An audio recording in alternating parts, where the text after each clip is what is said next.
జై శ్రీరామ్. అందరికీ నమస్కారం. వెల్కమ్ టు న్యూస్ అఖండ. నేను మీ కస్తూరి శ్రీధర్.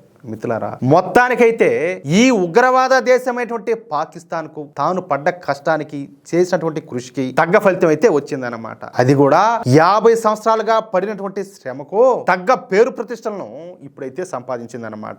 ఇది చెప్పాలంటే ఈ పాకిస్తాన్ కే గర్వకారణం అని చెప్పి చెప్పుకోవచ్చు. సరే, ఇక అసలు విషయానికి వస్తే పాకిస్తాన్ అంటేనే ఎవరికైనా కూడా తీవ్రవాదమే గుర్తుకొచ్చాది, అవునా కాదా? 1980 నుంచి ఈ పాకిస్తాను తీవ్రవాదాన్ని నమ్ముకుని బతుకుతుందన్నమాట. ఇక ఈ పాకిస్తాన్ తీవ్రవాదాన్ని పెంచి పోషిస్తూ ఉండడంతో ఇతర ఇస్లామిక్ దేశాలు పాకిస్తాన్ కు బాగా ఫండింగ్ చేస్తూ ఉంటాయి. ముఖ్యంగా అరబ్ షేక్లు ఈ పాకిస్తాన్ తీవ్రవాద సంస్థలకు పుష్కలంగా నిధులైతే అందజేస్తూ ఉంటారన్నమాట. అందుకే పాకిస్తాన్ లో ఈ తీవ్రవాదం అనేది ఒక కుటీర పరిశ్రమ లాగా వెలుగొందుతా వచ్చింది. పాకిస్తాన్ లో సైనికులకు పెద్దగా గౌరవం ఉండదు, కానీ తీవ్రవాది అంటే వాడిని ఒక విఐపి లాగా చూస్తారనమాట. వాడికి రాచ మర్యాదలన్నీ కూడా చేస్తూ ఉంటారు. పాకిస్తాన్ లో మెజారిటీ ప్రజలు కూడా ఈ తీవ్రవాదానికి మద్దతుగానే పనిచేస్తూ ఉంటారు. తీవ్రవాదులకు ఆశ్రయం కల్పించడం, తీవ్రవాదులకు సహాయ సహకారాలు అందించడం, తీవ్రవాదులకు నిధులు అందజేయడం వంటి దిక్కుమాలిన పనులన్నీ కూడా దిగ్విజయంగా చేస్తూ ఉంటారు. అందుకే పాకిస్తాన్ లో Haqqani, Lashkare Taiba, Jaishe Mohammed, the resistance front, అలాగే కాశ్మీరీ టైగర్స్, ఆల్ బదర్, హిజ్బుల్ ముజాహిదీన్, తెహ్రీక్ తాలిబాన్ వంటి అనేక తీవ్రవాద సంస్థలన్నీ కూడా పుట్టుకొచ్చినాయి. కొన్ని దశాబ్దాలుగా పాకిస్తాన్ అనేది ఉగ్రవాదానికి కేంద్ర బిందువుగా ఉందన్న నిజాన్ని భారత్ ఒక్కసారి కాదు, మళ్ళీ అంటే అవకాశం వచ్చిన ప్రతిసారి కూడా ప్రపంచం ముందు పెడతానే ఉన్నది. సరిహద్దు దేశాలైనటువంటి మన దేశం అంటే మన భారతదేశం, అలాగే ఆఫ్ఘనిస్తాన్లలో అస్థిరతను సృష్టించడానికి డజన్ల సంఖ్యలో ఉగ్రవాద గ్రూపులను ఈ పాకిస్తాన్ పెంచి పోషిస్తుందని భారత్ అనేక వేదికలపైన పాకిస్తాన్ బండారాన్ని బయటపెట్టింది. అయితే 2014 ముందు వరకు మన దేశాన్ని పరిపాలించిన కాంగ్రెస్ ప్రభుత్వాలు పాకిస్తాన్ పైన ఎక్కడ లేని ప్రేమనైతే చూపిస్తా ఉన్నాయన్నమాట. ఇది పాకిస్తాన్ పైన తమ ఓటు బ్యాంకు రాజకీయాల కోసం పాకిస్తాన్ను ఏదో సరదాగా అట్లా పూలతో కొట్టేటి అనమాట. వీళ్ళ ఓటు బ్యాంక్ ఎవరా? ముస్లింలు.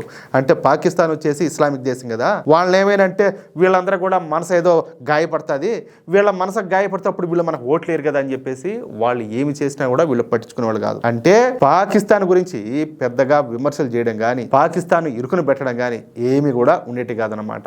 ఇప్పుడు కూడా పాకిస్తాన్ తో స్నేహం చేయడం కోసమే ఈ కాంగ్రెస్ ప్రభుత్వాలు అయితే ప్రయత్నాలు చేస్తూ ఉన్నాయి. ఒక పక్కన వాళ్ళంతా కూడా మనల్ని చంపుతా ఉంటే మన సన్నాసి ముండా కొడుకులు మాత్రం పాకిస్తాన్ తో స్నేహాన్ని కోరుకున్నారు, అది కూడా తమ ఓటు బ్యాంకు రాజకీయాల కోసం. అందుకే కాంగ్రెస్ ప్రభుత్వాలు ఈ పాకిస్తాన్ పైన లేనిపోని ప్రేమనంతా కూడా చూపిస్తా ఉన్నాయి. కానీ మోడీ ప్రభుత్వం వచ్చిన దగ్గర నుంచి పాకిస్తాన్ ను చావు దెబ్బలు కొట్టడం ప్రారంభించారు. అంతర్జాతీయ వేదికల మీద పాకిస్తాన్ ను నగ్నంగా కూర్చోబెట్టారు. అర్థమవుతుందా?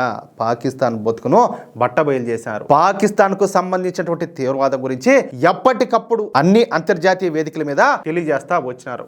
ఆధారాలతో సహా, ఏదో ఒట్టి మాటలు కాదు, ఆధారాలతో సహా ప్రపంచంలోని అన్ని దేశాలకు ఈ పాకిస్తాన్ తీవ్రవాదం గురించి భారత్ స్పష్టంగా వివరించింది. అంతే, ఇక పాకిస్తాన్ కు తగ్గ గుర్తింపు అయితే లభించిందనమాట. ఇన్నాళ్ళు కూడా పడ్డ శ్రమకు ఫలితం అయితే దొరికింది. తాజాగా విడుదలైనటువంటి గ్లోబల్ టెర్రరిజం ఇండెక్స్ లో పాకిస్తాన్ నెంబర్ 1 స్థానాన్ని అయితే దక్కించుకునేది. ఈ విధంగా గ్లోబల్ టెర్రరిజం ఇండెక్స్ లో పాకిస్తాన్ నెంబర్ 1 స్థానాన్ని దక్కించుకోవడం ఇదే ఫస్ట్ టైం అన్నమాట. ఇన్నాళ్ళు కూడా గ్లోబల్ టెర్రరిజం ఇండెక్స్ లో మొదటి స్థానాన్ని కైవసం చేసుకోవడానికి ఆఫ్ఘనిస్తాను లేదా సిరియా, ఇరాక్, సోమాలియా వంటి దేశాలన్నీ కూడా పోటీ పడతా ఉన్నాయి. కానీ ఇప్పుడు మన భారత్ దయ వలన, మన మోడీ ప్రభుత్వం దయ వలన పాకిస్తాను ఆ దేశాలన్నింటినీ కూడా పక్క చదువుకో అని చెప్పేసి అన్నింటినీ దాటుకొని వచ్చి ఫస్ట్ ప్లేస్ అయితే కైవసం చేసుకునేది. విజయవంతంగా తీవ్రవాదం విషయంలో తన సత్తాను అయితే నిరూపించుకునేది అనమాట. ఖచ్చితంగా వీళ్ళు మోడీ గారికి థ్యాంక్స్ అయితే చెప్పాలా. దీంతో జిహాదీ ప్రపంచంలో పాకిస్తాన్ స్థాయి మరింతగా పెరిగినట్టయింది. ఇప్పటి వరకు ఈ పాకిస్తాన్ చరిత్రలో పాకిస్తాన్ మొట్టమొదటి స్థానాన్ని సంపాదించింది ఈ గ్లోబల్ టెర్రరిజం ఇండెక్స్ లోనే కావడం గమనార్హం అనమాట. ఇక ఈ గ్లోబల్ టెర్రరిజం ఇండెక్స్ అనేది ప్రపంచ వ్యాప్తంగా ఉగ్రవాద భావాన్ని శాస్త్రీయంగా కొలిచేటటువంటి ఒక నివేదిక అన్నమాట.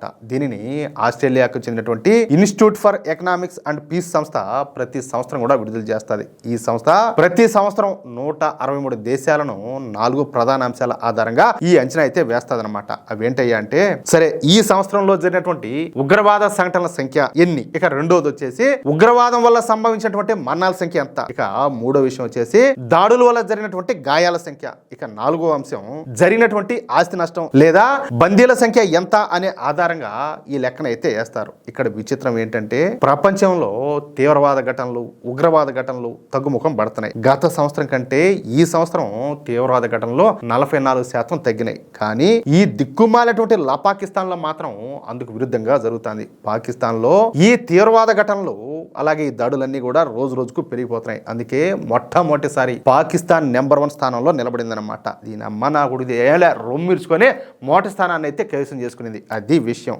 ప్రపంచ దేశాలన్నీ కూడా ఉగ్రవాదాన్ని తుడిచిపెడతా ఉంటే పాకిస్తాన్ మాత్రం అందులో నెంబర్ 1 స్థానాన్ని సంపాదించి తన అసలు రంగుని అయితే బయట పెట్టుకునేది. చాలా మంది మాట్లాడుతూ ఉంటారు కదా, ఎవరి డొనాల్డ్ ట్రంప్ ఇలాంటి వాళ్ళంతా కూడా ఉగ్రవాదాన్ని మేము కూకటి వేళతో పెకలిస్తామని చెప్తూ ఉంటారు కదా. ఇప్పుడు మరి పాకిస్తాన్ ఫస్ట్ ప్లేస్ లో ఉండాలి. పైగా అది వచ్చేసి అణు సామర్థ్యం ఉన్నటువంటి దేశం. ఏం చేస్తున్నారు? దాన్ని పోయి ఇరాన్ మీద పడినారు కదా, ఇప్పుడు పోయి పాకిస్తాన్ మీద పడండి. వాళ్ళ దగ్గర ఏవైతే అణ్వాయుధాలు ఉన్నాయో అవన్నీ కూడా లాక్కోండి. అంతేనా కదా? మరి ఆ పని చేయాలి కదా. దానికి భారత్ కూడా సపోర్ట్ చేస్తుంది. పాకిస్తాన్ సాధించినటువంటి ఈ దరిద్రపు రికార్డు పైన మీ అభిప్రాయం ఏంటో కింద కామెంట్ సెక్షన్ లో తప్పకుండా తెలియజేయండి. దేశ భద్రత అలాగే అంతర్జాతీయ పరిణామాలపైన ఇలాంటి మరిన్ని నిఖార్సైనటువంటి విశ్లేషణల కోసం మన న్యూస్ అఖండ ఛానల్ని ఇప్పుడే సబ్స్క్రైబ్ చేసుకోండి. ఈ సమాచారం అందరికీ తెలిసే విధంగా ఈ వీడియోని లైక్ చేసి మీ వాట్సాప్ గ్రూపులో షేర్ చేయండి. జై శ్రీరామ్, జై హింద్, భారత్ మాతాకి జై.